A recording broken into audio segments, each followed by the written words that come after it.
Okay, so our topic for today is the week 7 in your LMS. We are going to discuss the neighborhood analysis. This is also a part of the appraisal, which we are not only analyzing the macroeconomic factors uh, based on the principles of the real property valuation, but also the neighborhood.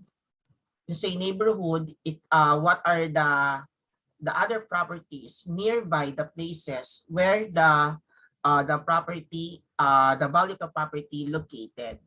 Okay, so it is very important to analyze this thing where we have to appraise or to measure the value the properties.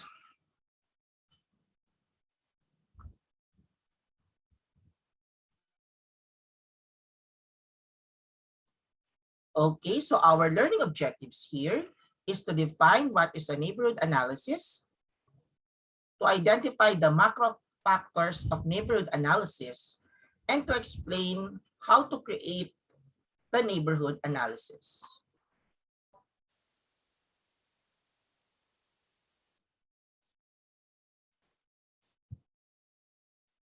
Okay, so how do we define the neighborhood analysis? As I had said, this is an analysis or a report, okay? A report that will help to calculate or to create a calculation on the of the investment potential of a particular property based on the neighborhood which the property that we need to appraise located at or located in. Because of course, the neighbor or the neighborhood also affects the value of the property, because neighborhood is also an important thing that we use to identify if the property has the access on the following things which the community and the customers or the potential markets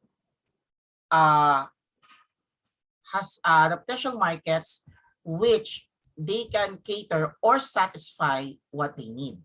Because it is very important that we talk about the site and the location, the property also become feasible if the people who have in that community, or there are also some properties or establishment nearby the places that affects the value of the property. That's why, as part of the appraisal or estimating the value of the properties, we also consider the neighborhood, or shall we say the nearby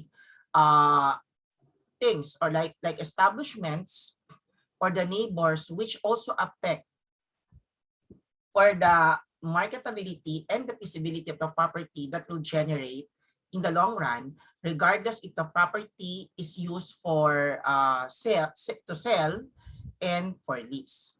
Neighborhood analysis also, it will also help for the investors to make investment decisions if they really if this location has the potential to generate profits in the long run, aside from the value of the properties. So that's why for the developers or the real estate investors, they use also the buy and hold investment strategy. You say buy and hold, they used to buy a property through investment, and they're going to hold it again and use it for some purposes, especially in the commercial, especially there are some investors who used to buy the properties and they make it a commercial. But this kind of strategy also used by the investors, it can also, the neighborhood analysis can also help the buy and hold investment strategy that will help to reveal the property that will be attractive to the tenants for each period or for every period. Okay. So what are those factors that also the factors to consider in the neighborhood analysis? Since we talk about the nearby places, does the property has the access for the school, or there is this a place has a proximity to employment? or an entertainment like shopping or recreational amenities that supports the long-term appeal or the lifestyles of each buyers or what they call this, or each people that they comes to sell, because it is very important that these factors are also to consider in the properties, so to encourage everyone or to see a lot of people that we use to consume the properties. That's why many active well, in the property there are rental or lease is many than selling. Especially if we talk about selling of our residential properties, of course there's a selling, and even there's also a lease of residential properties, and even on the commercial properties. Okay, but please take note, many rental properties or many active rental property investors, they combine a larger market analysis with a neighborhood analysis. When I say market analysis, they analyze the potential markets that will accept, buy, and consume the properties, okay, the rental properties, okay. That's why we also consider to analyze the neighborhood or the establishment or things nearby the place where the property we appraise located. Because for me, if the property has always been occupied, then it will say that the property was used properly and it generates profit in the long run. But if the property has always a vacant and there's always a signage for rent, maybe there is something wrong. But not only the neighborhood, but even the value of the property, which cannot be afforded by everyone, by the tenant or something, and also the feasibility of the place where the place will also, even though what do you call this, a place which not feasible or access to a lot of things, just like the factors that make sure that the properties we conduct a neighborhood analysis, if they have a lot of access to the lifestyles of people like education, okay, work or employment, and even recreational amenities, okay. That's why there are a lot of things in the developments for every provinces or area about the provincial areas become urbanized. Okay. So what is the importance of the neighborhood analysis? So the importance of the neighborhood analysis, because it is very important to do, because we have to identify, as I've said, the nearby areas which is adjacent, or it can be near or connected to the properties, just like what I've said, the establishments. Okay, so we also consider in the neighborhood analysis about the highest and best use, okay, that there are some properties which can be used to generate profit that we consider it in the long run. If those such other places will affect the the profitability and the value of the property as well. Even though that the market is very strong, or the potential market has a strong or they can capable to buy a property, but sometimes buying a property in the wrong place makes the market value decreasing and the rents are eroding over time. Yes, I agree, because there are some properties that we buy at the wrong place, which there are no neighborhoods, or there are a few neighborhoods nearby that also decrease the market value, because there will be a few neighborhood, and it's very far access from what the market needs or what the community needs. Okay. So what are the macro factors in the neighborhood analysis? So these are the macro factors that we consider when we conduct or we analyzing the property nearby, okay, the neighbors. Of course, the location. Location is very important, because because the location, it describes the highest and best use for the property or for every piece of property that we consume or that we invest.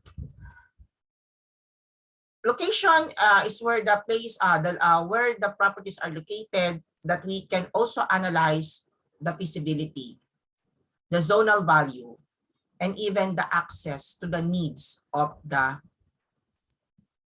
community. Even the social, okay, the social factors, these are the social factor is subjective, but important nevertheless. Example of the social factors, let's say schools, okay. Does this place, the residential and commercial, has an access to school, or is it not access to a school or even a work? Example, I give you an example of this. Let's say in my place here in San Pedro, Laguna, because my place is located, I can say that it's the hillside. It's very far from the urban. I need to travel 3 public vehicles on a public transport before I go to a work. But okay, but for me, it's very accessible today because we are now on the work from home. But when it comes to going to the mall, it takes travel 30 minutes to 45 minutes before I go to the mall, because my place is very far from the urban, because the residential land or my property here located in the hillside, far from the what do you call this, from the establishments or the cities. But this my place is a chartered city. Even the value of the property here is the fair market value sets on the high price. Okay, but when it comes to the access, that's why my parents told me perhaps you should have a car for you to, because the fare is very expensive in our place. But well, anyway, so but in a sense, that's why that's the problem number one in the social. But in my 6 years of staying here in my place in San Pedro, Laguna, there are some properties here make it a commercialized, which there's 2 established commercial buildings which access for what do you call this, convenience stores, access for public market. Because when I was new here, there's no access on the things.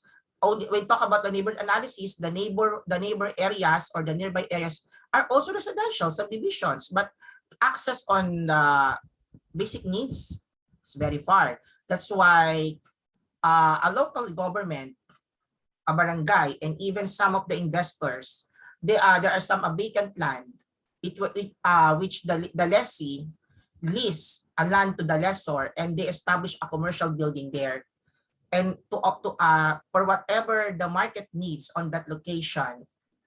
And also that's a social factor which can cater those things for the people. And I believe that the commercial building with a lot of establishments are in the pre-pandemic, many people are go there to buy the public market, to a loading station, to buy in the convenience stores, in the pawn shop, money transfers. And that's a good neighbor. Instead of going to the mall, you can only go to the mall if they need none. But because there are some commercial buildings and mini grocery stores in my area, I'm going outside, and my only travel time is 15 minutes. I was in there, so there's a lot of things. Okay. Even when access to employment, for me, my place is not really, because I said my location is near the hillside. That's why it's also considered as the neighborhood analysis. Okay, that's why, well, before when the property was bought, it was the appraisal value is based on the zonal value of the local government is very cheaper. But right now, because they are now in the chartered city, the value of the property is increasing. But when it comes to neighborhood analysis, these properties cannot be buy on the high price because of the access a lack of access to the things like the mall, the schools, because it's very far. Okay, that's what I'm talking about on the social, even the location as well. The value affects the neighbor. I'm sorry, the neighbor affects the value. That's why on the social factor, it's on the part of the sellers and buyers and even the tenants. It make it worse on the value. It might suggest, of course, on those access. But there are some properties, even though they're a commercial space near the highway or the main road, but when it comes to the feasibility, when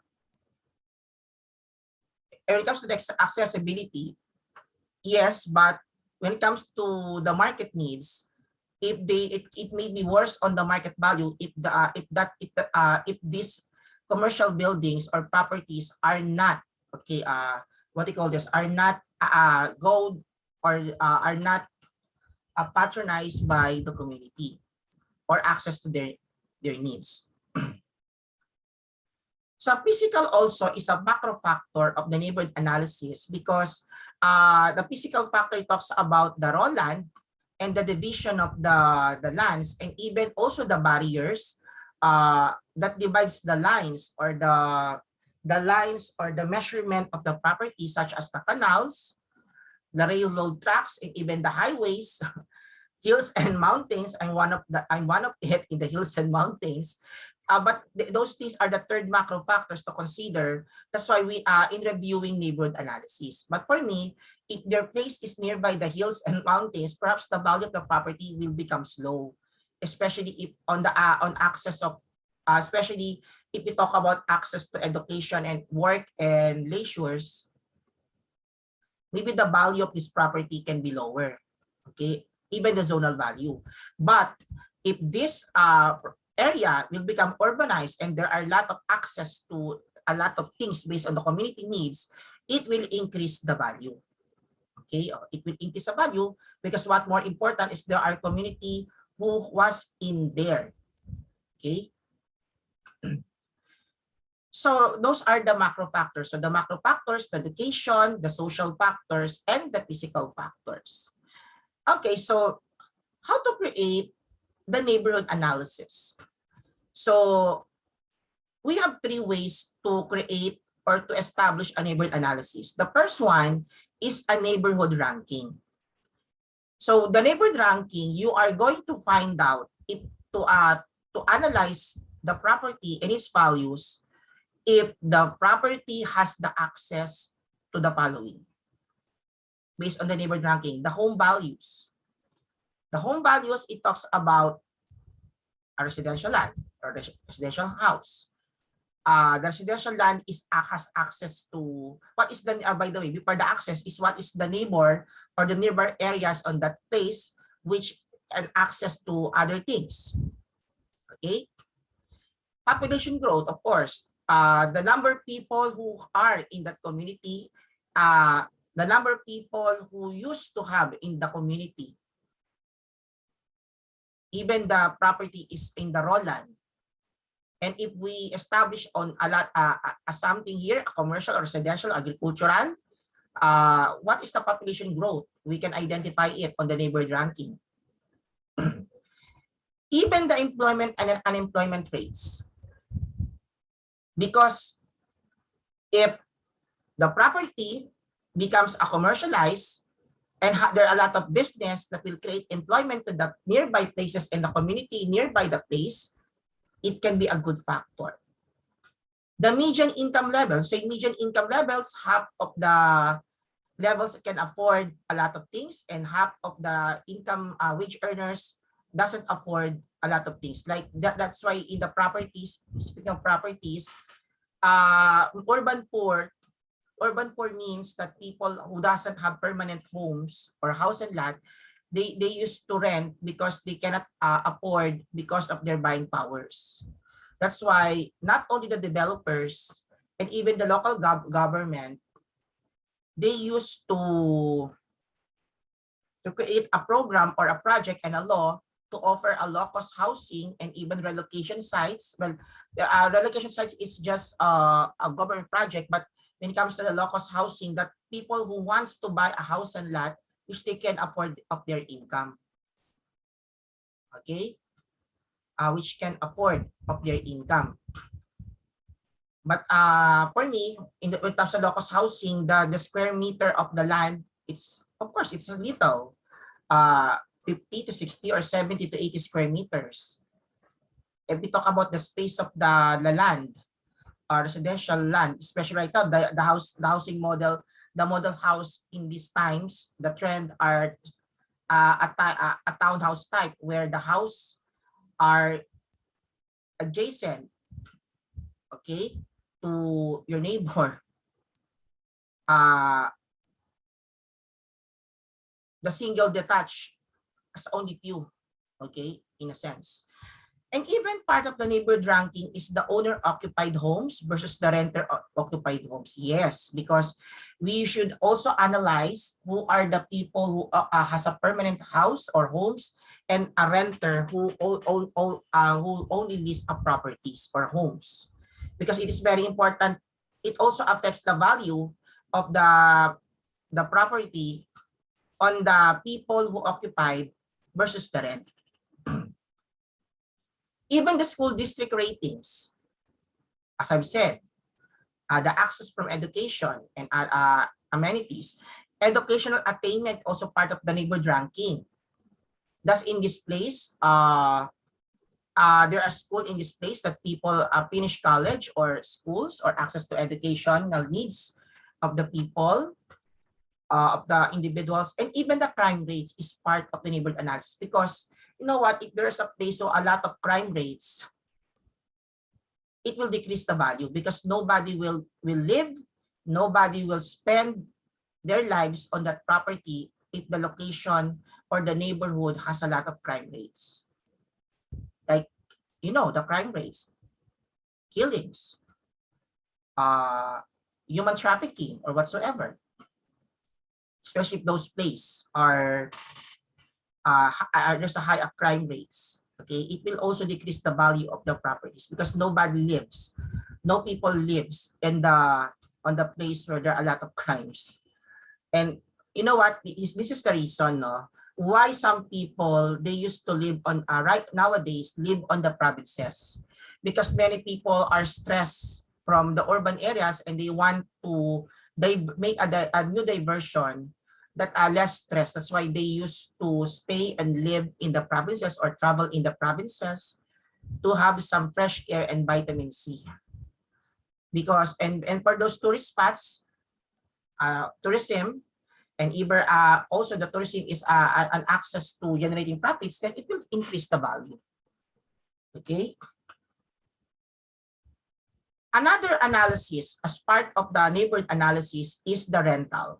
Okay, so why is it part of the neighborhood is the rental? Because of course it's part of the neighborhood ranking that we identify the occupied space, which is bought by the people there and even the renters. Okay, rental analysis, well, of course it is applicable on the commercial space for the establishments. Okay, so that's why you should also part of the neighborhood analysis is the rental analysis about the market rental rates or the rental rates, the rent income of the lessor. It also applies to the people who have access and spend their lives on those location and properties, even the vacancy rates. Okay, but be careful on the vacancy rates, because if, as I've said, if the property is always vacant, there is something wrong, and this property can decrease the value if there are if the property has always on the vacant. That of course the occupied may only stay for a short time for some reasons, and even the percentage of renter occupied households. How many households on that place are lessees? The percentage of lessees versus the people who own the house.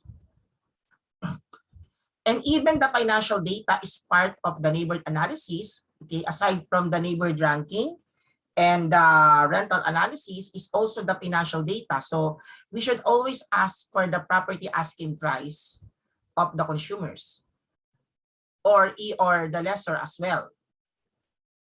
Okay, and they're also part of the financial data in the neighborhood analysis is the comparables or the comparability of the recent sales of the property versus the pending sales. You say pending, the property is offered for sale, but the customers are undecided to buy the product or the property rather. And even the expired listings. The expired listings, the properties are already expired and we used to renovate it to improve the value. Part of the financial data is the historical rent income for a turnkey property. You say turnkey property, of course, it's a turnover of the property vacated by the previous tenant and will be occupied by the new tenant. Don't you know, the turnkey property, if the turnkey property is rapid, as I've said, there is something wrong on the property. Maybe the problem, it can be also the rental rate, the rate for the rentals, and even the facility as well. That's the second one, the facilities, the amenities. And the third one is the place, the location of the property, which does the property has this location or the property is really gain access to the people or community. And even the cap rate comparability when it comes to the net operating income and even the market value is part of the financial analysis. Even the cash on cash return. When we say cash on cash return, the return of investment, you invested the cash and the expected return when you invest for the property, even the gross yield. Say gross yield, the yielding profit on a gross before the allowable deduction or the net expenses. The net cash flow, you say net cash flow, the circulation of your cash from the investment to earnings. Okay, annualized return. You say annualized return, every year you are the property as you looking for the return of investment. If the lessor really get their target profit on the property and even the total return and appreciation potential. Say appreciation, increasing the value, because if we talk about depreciation, decreasing the value. Appreciation, increasing the value of the properties. The potential of this property to increase the value because there are a lot of neighbors and even the nearby places are a lot of people who used to consume or to live with the property or to make activities in the property. So those are the things the outlines on conducting the neighborhood analysis. The neighborhood ranking, the rental analysis. You can also include not only the rental analysis, even the occupancy analysis in a form of buying the property for residential or commercial purposes. And even the financial analysis or the financial data. Okay? And the last one is, of course, it is very important that when before you conduct an analysis, you should conduct a creative research. Why? This research it helps for the appraiser to conduct appraisers to choose the right neighborhood. We conduct a study on the place and the neighborhood before you conduct an analysis, so to see the potential of the property that will create profit when the investors invest on the properties. That's why in conducting the research to choose the right neighborhood, of course, we have to review all the trends. Example, school. This property is nearby in the school. You should review the enrollment trends in the school. If this property, if the school is nearby the property, that there are a lot of students to enroll. Okay, and to see if the area is growing. Another example, review the trends. The mall, is it this place is in need of a mall? What's the trends there? People can shop, accessible, instead of going far places, because the mall was established in this place, in this area, access to all people who live in one area. You should also review the trends in the mall. Is it really in need of the people for their leisure, for the shopping experience need? Okay, and we also conduct a research if the area if there are a lot of establishments in that properties in the neighborhood, then maybe the area is growing. Another part to conduct the research is to study or to research the building permits. Yes, you conduct a research also on the building permits of the properties to identify the new construction of properties and the amount of property being updated in order to help to gauge the future demand for the price and the appreciation trends of the properties.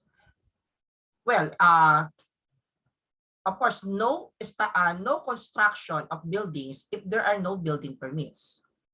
It's illegal. So all of the establishments are always on the building permits. I'm not saying you go to the local government and identify all the building permits because it's a strictly confidential and we have our Data Privacy Act. What I'm trying to say here is if you see something that you're constructing as part of the appraisal, you might conduct a survey as part of the research on the building permits of the property established.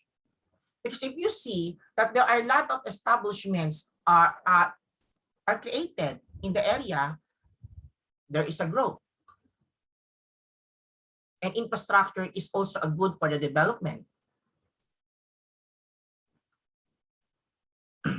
Another, make the most of the multiple listing service sales. Okay, we should analyze the statistics. Okay, part of the research is to make a multiple listing service sales. Just like example of those are the days on the market. Okay, how many days that the people go on the place? The median sales price, when say median sales price, half of the sales price are sold, half of it are not. You should identify that. The median price per square foot. Okay, you say the median price per square foot, how many properties in the median price are sold out and not yet sold, or rented or not yet rented. Even the present price change during the listing period. Of course, the price is changing because the market trends are changing also. That's why you also conduct a research also part to choose the right neighborhood. Okay. And even the differences between the original price and the sales price. Original price, it is the first price that can be set. It can be the fair market value or the high price, or the sales price that you make an off sale from the price ceiling to the price floor. And also we conduct a research on the listings, why some of the properties are taken up. Okay, or say taken off. There are some properties which are occupied, but due to the incapability of payment, it was forfeited, or it can be taken off or give up by the market. Okay, or sometimes the reason we conduct a research on the neighborhood, why are some properties are not being sold and it's already expired when it comes to the developments, because there are some properties who are constructed a building, but because nobody is leasing or using for commercial space, then of course the value of those vacated buildings are also devalued. And this is what I said earlier, if you see a property with a large number of for rent or for sale, which it talks about the turnkey turnover, it means not only the it means there is not only is there something wrong on the property, but also there is something wrong on the neighborhood. Okay, that's also there's something also something wrong on the neighborhood. And of course, in conducting the research, of course, we have to make driving the neighborhood, or by having someone from the local real estate team to take the drive about the neighborhood. So to take a drive, maybe there are some investors are risk takers that they used to invest for a particular land, even though it is not yet urbanized as part of the neighbor. But since this developer established, the first developer established a particular thing, commercialized or residential, then in the latter, there are some other establishment in the neighbor will go through or will follow through, because everything it starts at everything starts at a small thing. But in the latter, if there are people who used to live there, then many establishments or properties will become urbanized or constructed, and this neighborhood will create a community. Okay, so that is the neighborhood analysis. So that is our topic for today when it comes to analyzing the properties, or analyzing the properties towards the neighborhood that also affects the assumption, the estimation, and appraising the value of the property.